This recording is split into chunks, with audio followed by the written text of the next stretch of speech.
Hey guys, welcome back to The Readers. I hope you are having an amazing day. Let's get right into the stories. The first one is a pro-revenge story. My husband and I are in our late 30s and child-free. Some people on child-free forums suggested I should share this story here too. So, here's our saga.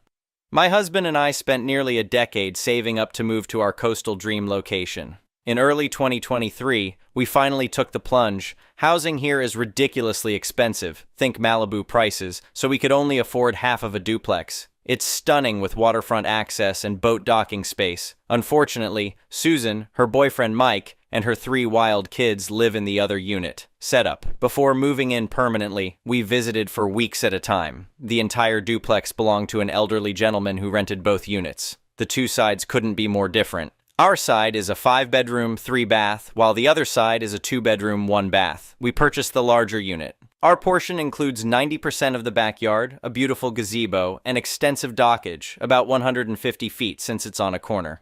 Their side has a tiny backyard, a basic patio, and roughly 15 feet of dockage. The rental agreement specified designated backyards for each unit, but without fences, previous tenants shared the entire space. After our purchase, Susan immediately tried to assert dominance about maintaining this arrangement. "Listen," I told her one day, "if you'd ask nicely, we might work something out." "Oh, perfect!" she exclaimed, completely missing my point. "The kids just love playing in that gazebo."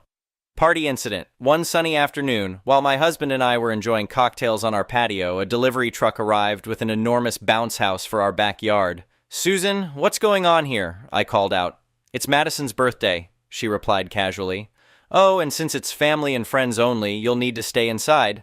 "Excuse me?" I was dumbfounded. Not wanting to ruin a child's birthday, I said, "Fine, but after this, you've lost all backyard privileges."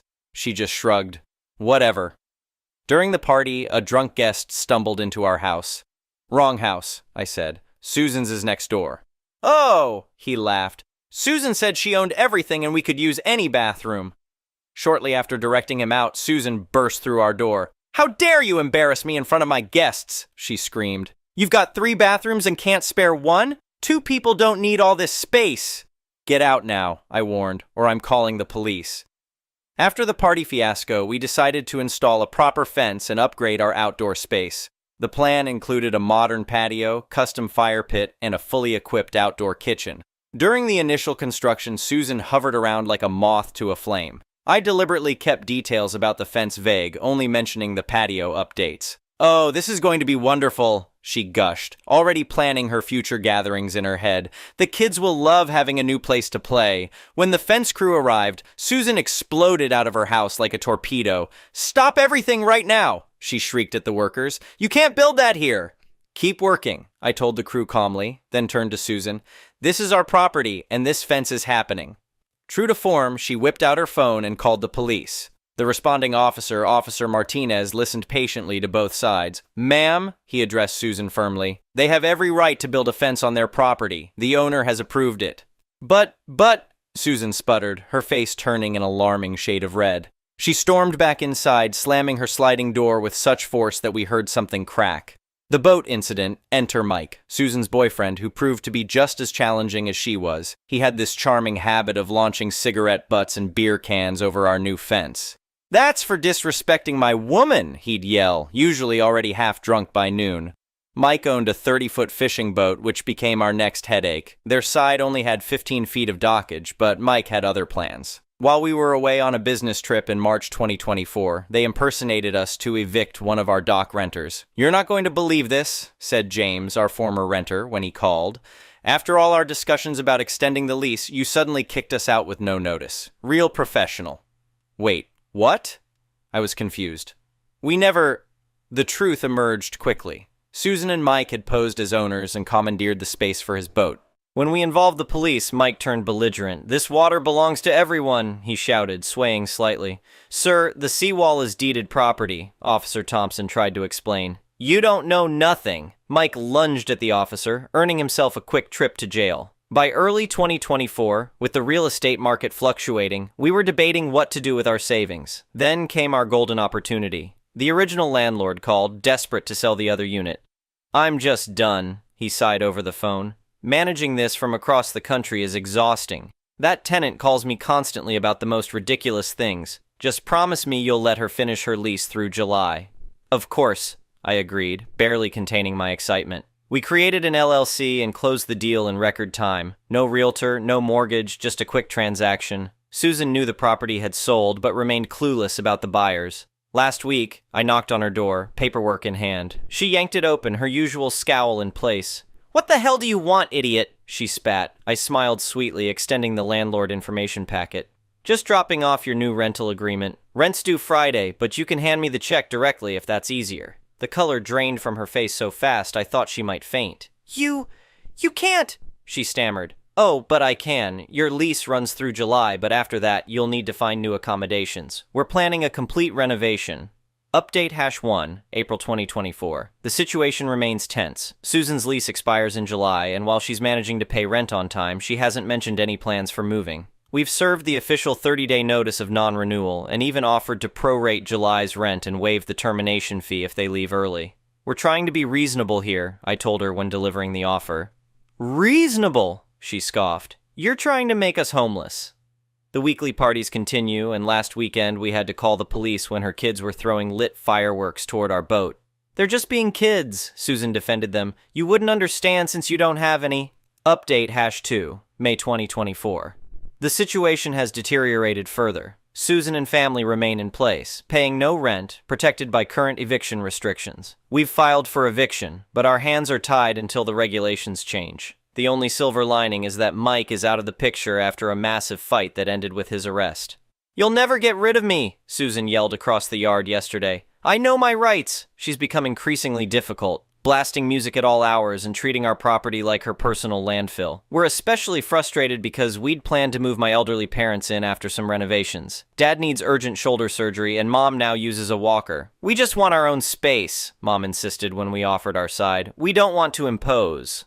My husband and I are exhausted from managing the situation while making the 2-hour daily drive to care for my parents. We're trying to stay calm and not escalate things with Susan, but some days it feels impossible. "This too shall pass," my husband reminds me, though his patience is wearing thin too. We're holding on to hope that the eviction restrictions will lift soon, allowing us to finally reclaim our property and move forward with our plans. The next one is an entitled people's story. I never thought I'd have to deal with entitled neighbors when I bought my dream house last year. The property was perfect. 4 bedrooms, large backyard, and most importantly, an in-ground pool that I'd always wanted. I spent a significant portion of my savings on this house, but it was worth every penny. Things were great for the first few months until the Martinez family moved in next door. They seemed nice enough at first, a couple with 3 kids aged around 8, 12. We exchanged pleasantries, and I even brought them a welcome basket. The problem started in early June when the weather got warmer. I came home from work one day to find all 3 Martinez kids splashing around in my pool, with their mother lounging on one of my pool chairs. No one had asked permission, and they had clearly jumped my fence to get in. I walked out to the pool area, trying to stay calm. "Excuse me, Mrs. Martinez, but why are you in my pool without asking?" She looked at me like I was speaking another language. "Oh, hi, the kids were hot after school, and your pool looked so inviting. We didn't think you'd mind since you're usually at work during these hours." "I do mind, actually. This is my private property and you're trespassing. Please get your children and leave," she scoffed, gathering her things slowly. "Don't be so selfish. It's not like you're using it right now anyway." That should have been the end of it, but it wasn't. The very next day, I installed cameras and caught them doing the exact same thing. I sent a text message to Mrs. Martinez. We'd exchanged numbers during the welcome basket visit. Me: "I saw you using my pool again today. Please stop trespassing on my property." Mrs. Martinez: "The kids are just trying to cool off. Don't be so uptight." Me: "I'm not being uptight. It's my private property and I'm liable if anyone gets hurt. Please stay out of my pool." She left me on red. This continued for 2 weeks straight. Every single day they would wait until I left for work, then hop the fence and use my pool. I had hours of security camera footage showing them trespassing. They even started bringing friends over, other neighborhood kids I didn't know. At one point, I counted 8 children in my pool while Mrs. Martinez and 2 other adults sat around drinking wine coolers.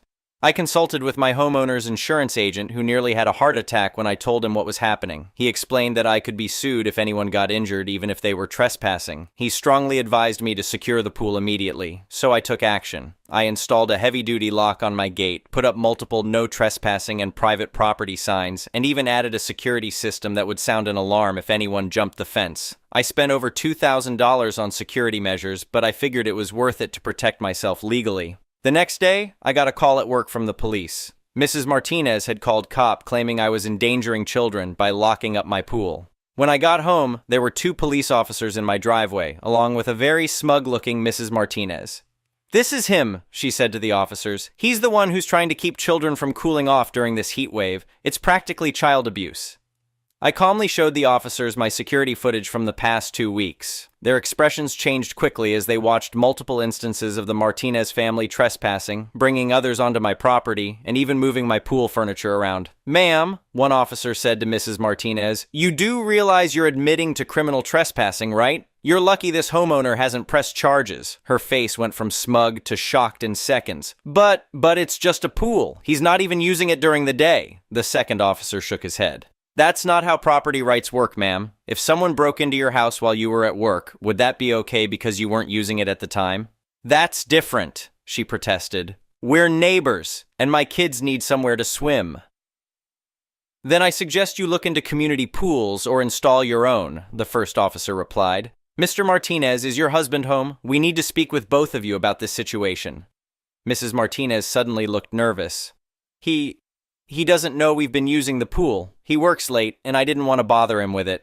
The officers insisted on waiting for Mr. Martinez to return home. When he arrived about 30 minutes later, he was horrified to learn what his wife had been doing. The officers explained the situation, including the potential legal consequences of continuing to trespass. "I am so sorry," Mr. Martinez said to me, looking genuinely embarrassed. "This will never happen again. I had no idea." I thought that would be the end of it, but I was wrong. The very next day, while I was working from home, I heard the security alarm go off. I checked my cameras to see Mrs. Martinez and the kids trying to climb over my fence again. I walked outside. "Are you serious? After everything that happened yesterday?" "The community pool is too crowded," she shouted back. "And it's too expensive. You're being ridiculous about this whole thing." I took out my phone and called the police non-emergency number. "Yes, I'd like to report active trespassing at my property. The officers were here just yesterday about this same issue." Mrs. Martinez grabbed her kids and hurried them away before the police arrived, but I had everything on video. The officers took my statement and the video evidence, and this time they said they would be pursuing criminal trespassing charges. That evening, Mr. Martinez came to my door alone. He looked exhausted. "I am so sorry about my wife's behavior. I've tried talking to her, but she doesn't seem to understand that what she's doing is wrong. I'm going to take the kids to stay with their grandparents for a while until we can sort this out." I felt bad for him, but I stood firm. "I appreciate the apology, but I can't have your family continuing to trespass. It's a huge liability issue, and it's just plain wrong." He nodded. "I understand completely. I've already started looking into above-ground pools for our backyard. This shouldn't have happened in the first place." The next day, I got a surprise visit from Mrs. Martinez's parents. They had apparently driven 3 hours to talk some sense into me. "We raised our daughter better than this," her father said, looking deeply troubled. "When we heard what was happening, we couldn't believe it. We're here to apologize on her behalf and to help sort this situation out." Her mother added, "We've already spoken to her about her behavior. She's always been a bit entitled, but this is beyond acceptable. We're taking the kids to stay with us for the rest of the summer, and she's agreed to seek counseling." I appreciated their intervention, but I still moved forward with the trespassing charges. The police had advised me that dropping them might send the wrong message about the seriousness of the situation. Over the next few weeks, things got interesting. Mrs. Martinez was charged with multiple counts of criminal trespassing, and the district attorney's office decided to pursue the case due to the repeated nature of the violations and her behavior after being warned by police. My security cameras caught her driving by my house slowly multiple times per day, but she didn't attempt to enter the property again. Instead, she started a social media campaign against me, posting on our neighborhood Facebook group about how I was hoarding my pool and traumatizing children by not sharing. The responses weren't what she expected. "Lady, are you insane? You can't just break into someone's private property. I can't believe you're admitting to trespassing on Facebook. You know this can be used in court, right? My kids want to swim too, but I take them to the YMCA like a normal person." The final straw came when my insurance company got wind of the situation through her social media posts. They sent me a certified letter stating that if I didn't maintain proper security measures, they would cancel my homeowner's policy. I forwarded this letter to Mr. Martinez and the district attorney's office.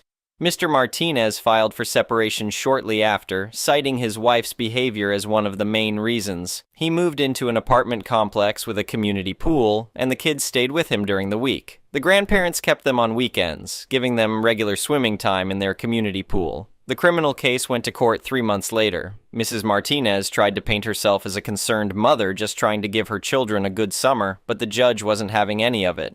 Mrs. Martinez, your actions show a disturbing pattern of entitlement and disregard for others' property rights. You not only trespassed repeatedly, but brought other people's children onto the property without their parents' knowledge, creating potential liability issues for both the homeowner and yourself. Your behavior after being confronted by law enforcement is particularly troubling. She was sentenced to 1 year of probation, ordered to pay $3,000 in restitution to cover my security system costs, and required to attend counseling sessions. The judge also issued a restraining order preventing her from coming within 100 feet of my property. After the court case, Mr. Martinez came by again. "I wanted you to know we're selling the house," he said. "This whole situation made me realize some things about my marriage that I'd been ignoring."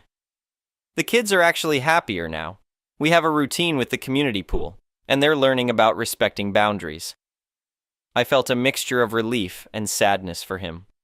"I'm sorry it came to this. I never wanted to cause problems for your family," he shook his head. "You didn't cause anything. My wife's behavior did. Sometimes it takes something like this to see things clearly."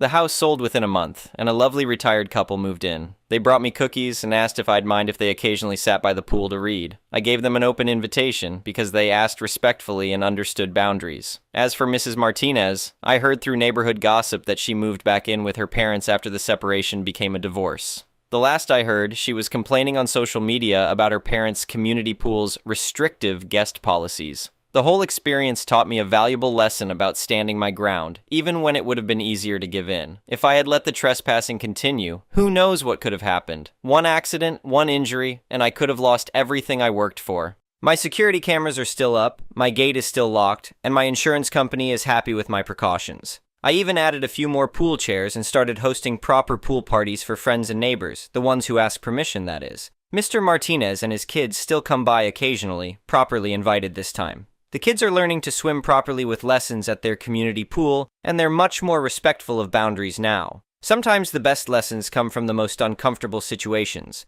As summer approached again this year, I put up an additional sign next to my "No Trespassing" notice. It reads, "Private property, visitors welcome with permission," because sometimes all you need to do is ask nicely. Update. 1 year later, I thought I should update everyone on what's happened since the pool incident, as there have been some interesting developments. First off, the security measures I put in place have proven invaluable. Last month, a different neighbor's teenager tried to sneak into the pool with some friends at night. My alarm system went off, the kids scattered, and their parents were mortified when they saw the security footage. Instead of fighting me like Mrs. Martinez did, they made their kids come over and apologize, then help me with pool maintenance for a month as punishment. That's how reasonable people handle these situations.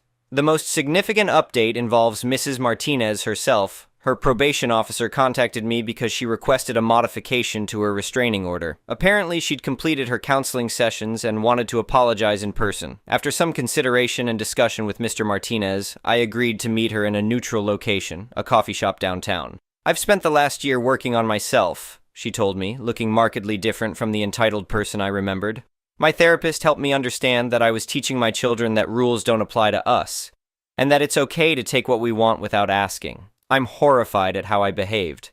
She showed me her progress reports from therapy and explained how she's been working to rebuild her relationship with her children. "I'm only allowed supervised visits right now, but we're making progress. The kids and I go to the community pool together during my visitation times, and I'm teaching them about respecting other people's property by example. They've noticed the change in me." Mr. Martinez confirmed this when I ran into him at the grocery store last week. "He's doing well. He got promoted at work and is dating someone new who, in his words, actually understands boundaries." The kids are thriving in their new routine, and they've joined a swim team at their community center. The restitution payments were completed ahead of schedule, and Mrs. Martinez even offered to pay for the additional security features I'd added since the incident. I declined, but appreciated the gesture. As for the neighborhood impact, my story apparently became a cautionary tale at the homeowners association meetings. They've since implemented a program to help families access the local YMCA at reduced rates, and they're currently raising funds to build a community pool. Mrs. Martinez's parents even made a significant donation to the project, saying they wanted something positive to come from their daughter's mistakes. The retired couple next door has become good friends. We have weekly coffee mornings by the pool during summer, and they keep an eye on my property when I'm traveling for work. They often comment on how peaceful the neighborhood has become since the pool incident was resolved. I've also started hosting monthly pool safety workshops for neighborhood families, teaching kids about respecting private property and water safety. It's my way of turning a negative situation into something positive for the community. Looking back, standing firm on this issue did more than just protect my property rights. It sparked necessary changes in our community and helped a family confront and address their issues. Sometimes being the bad guy who enforces boundaries is actually the kindest thing you can do for everyone involved. I still have the cameras and security system, and I always will, but now they serve more as a reminder of lessons learned than as protection against active threats. And yes, I still host pool parties, proper, invited ones, and the Martinez kids are welcome to attend with their father. They always bring snacks and help clean up afterward, proving that they've learned valuable lessons about respect and boundaries. As summer approaches again, I'm grateful for how this situation resolved itself. It wasn't easy standing my ground, but it was worth it, and to anyone facing a similar situation, don't back down. Your property, your rules, and sometimes enforcing those rules helps others more than enabling bad behavior ever could. The next one is a malicious compliances story. For context, I just went into my old workplace and remembered this story. 5 years ago, I used to work for a large electronics store in Scandinavia. We sold everything from TVs to dishwashers. Being a physical store, we had a lot of display items and often sold them at a lower price when the product was discontinued. Please note that we rarely had the original packaging or manuals lying around. This will be important. This story takes place a late afternoon about 30 minutes before closing. I worked this shift in the computer department and was asked to help at the camera section of the store as I was the go-to person for cameras. I was greeted by a couple who I would guess were in their late 50s, and they were looking at one of the display models. I walked them through the camera's specs, let them test it out, and explained that while we had all the necessary accessories, the original manual and packaging were thrown away. They seemed perfectly fine with this, especially after I offered them a fantastic deal on the camera. We headed to the checkout where they paid, and everything seemed to be going smoothly. That is until the husband turned to me and asked, "Where's the manual?" I was thinking, oh shoot, maybe I didn't explain it well enough. I started to explain again, reiterating that we didn't have the original manual, but that it was easily accessible online. I had even included a link to the manual on their receipt. This was not taken well by the husband, who started raising his voice at me and said, "Online? I brought this product and I want the manual physically so I can read through it at home." Which I do understand, and tried explaining that I normally would print the manual. However, the manual for this particular camera was about 650 pages. Please note that they both are more than capable of looking up the manual, as I saw them browsing the web looking at reviews for the camera. The husband angrily started to berate me for about 5 minutes about how this wasn't a way to run a business and how he wouldn't leave without it. I tried explaining that the manual was 650 pages, how long that would take to print, and we were closing in around 10 minutes, but he was having none of it and he wouldn't leave without it. Now, I am normally a kind and respectful person and would do everything to fix a problem, but he was being disrespectful and I was paid by the hour anyway. So, with my best customer service voice, I told him, "Sorry, sir, of course the customer is always right," and started printing the 650 pages, while the husband looked smugged at me, probably feeling like he had won over the big man. But the thing was, the printers we had at the sales desk were only meant for printing receipts, so they couldn't print double-sided, and though they were relatively fast, they were not 650 pages fast and only held around 300 sheets of paper at a time, as the minutes ticked by. With each sheet of paper that emerged from the printer, the man's smug expression disappeared. His wife, who had initially seemed passive, began to look annoyed and a bit embarrassed. Then the printer ran out of paper, and you could see the relief in their eyes as they thought the printer was finally done, but that was quickly gone when they saw me coming with a huge stack of paper to fill it up. 20 minutes and 400 pages in, the wife started to look even more desperate, realizing that they were the only customers in a store that closed 10 minutes ago. The husband was beginning to realize his mistake and nervously began to ask when it was done printing. I just smiled with my best customer service smile. We were about 2/3 of the way. He sighed and just continued to look at the mountain of paper that slowly got bigger and bigger. Another refill, and 200 pages later, the husband's defeat was evident. He finally asked if he could just take what had already been printed and leave. But by then, only like 50 pages remained. So I told him that we were almost done, and I would hate if he left without the last pages in case he would miss something important. When the printer finally stopped, I handed him the entire 650-page manual, still smiling, and said, "Here you go. I hope you have a great day and enjoy the camera." They quickly left the store silent and defeated, and I never saw them again. Quick edit to clarify some things. I got paid 1.5 my wage plus afternoon add-in, so staying 30 minutes longer was actually a plus for me. I would have loved to say that the manual was in 6 different languages, but it wasn't. But the manual has so much info that is only relevant if you are a professional photographer, which they were not. Oh, and did I mention that I didn't put any staples or holes in the paper? Good luck keeping it together. The next one is an entitled People's Story. This is going to be a somewhat long story, but I need to provide some background information first. I am currently homeless and have been single for a year now. I got sick at work and started having seizures. I was a crane operator, but after you start having seizures, you lose the ability to operate anything that goes vroom vroom. My ex-wife began cheating on me almost immediately. And after a bitter divorce, I spent 3 years fighting to get on disability in Canada without a proper diagnosis. Instead of help, they offered me medical assistance in dying, MAID. I eventually ran out of everything, savings, credit cards, and became homeless as of September 28, 2023. This past August, I finally received a proper diagnosis, multiple sclerosis. The seizures aren't caused by MS directly. They are more like a byproduct, as they are stress-related. Now, I'm on a ton of medication. In June, I left Toronto for a job opportunity 6 hours north in Sudbury, but they chose not to hire me because I didn't have a fixed address. Thankfully, I found something part-time and I've been working there ever since. So that's the background information out of the way. I don't receive any government support, so I have to pay for my medication out of pocket. And oh boy, it's expensive. It takes both of my paychecks to cover the cost. Luckily, I make a little money off YouTube to survive. It's not much, but I'm living deep in the woods up in Sudbury. It takes me 3 hours to walk to town or 15 minutes if I manage to hitchhike. On Wednesday, I was in town at the small indoor shopping center to fill this month's prescription. I managed to do that, but unfortunately, being homeless and needing medication often equals a lack of money and a lack of things to do, but wait. So, that's what I did. I waited. There's a bench down the hall from the pharmacy with an outlet where I can charge my phone. I typically sit there while waiting for my meds to be packed. I'd also like to mention that I don't really look homeless. My shirt is clean and I keep my body washed. The only thing that might give me away is my slightly muddy boots from always trudging through the woods. I had been sitting on that bench for about an hour. The people at the pharmacy had told me to come back in 3 hours. At one point, a woman pushing a stroller with a dog in it walked by and glanced at me. She kept going, but that was that. About 15 minutes later, she came back and said, "You're still here?" I replied, "Yeah, just waiting on my script." That's Canadian slang for prescription. She walked away again after that. Not even 5 minutes later, the security guards came marching down the hallway. They told me it was time to go and said they were trespassing me for being in the mall with no business. I explained that I was waiting on my meds from the pharmacy. They basically called me a liar, claiming they had received a complaint about a homeless man sitting on that bench all day begging.